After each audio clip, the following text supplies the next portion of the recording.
Hey, it's Donna from redcarpetlearning.com, and I'm back with the third of 5 unexpected ways to deliver or to develop the soft skills in your team members. And these are the 5 ways that we shared in our webinar that we had in April of 2025. And I'm just going one at a time and going a little deeper with you just in case you didn't make that webinar. So the third way is to create reflective space. And what we mean by that is to really give people time when you're talking about, when you're sharing skills that, say, perhaps a supervisor needs to have to better lead their team, or a service provider needs to have to better roll out the red carpet for their customers, or people just in general in the workplace have to better connect with each other. That, we've talked about telling is not the same as training, or I like the word developing a little bit better, that we want to give people a chance to practice skills. The second one we talked about is less is more, not trying to shove all this information into one learning session and then expect them to go out and do something differently.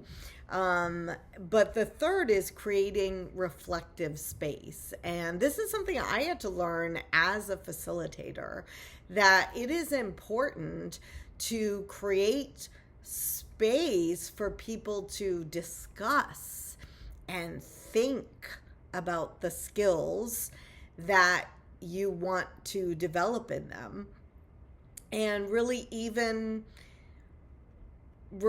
discuss with each other kind of what that means to them, but also reflect on how a particular skill could be applied to their job and their specific situation. So important.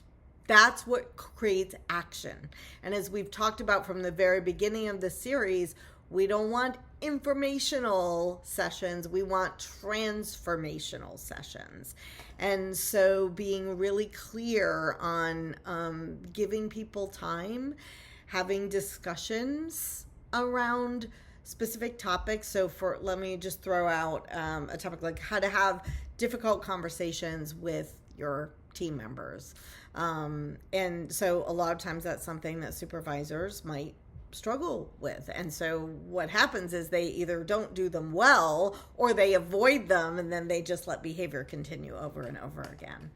Have you seen that in your supervisors? Or maybe it's something you do. I know, like, if you're like me, lots of people, we don't like conflict. And so it's so much easier to just avoid it or go on the attack.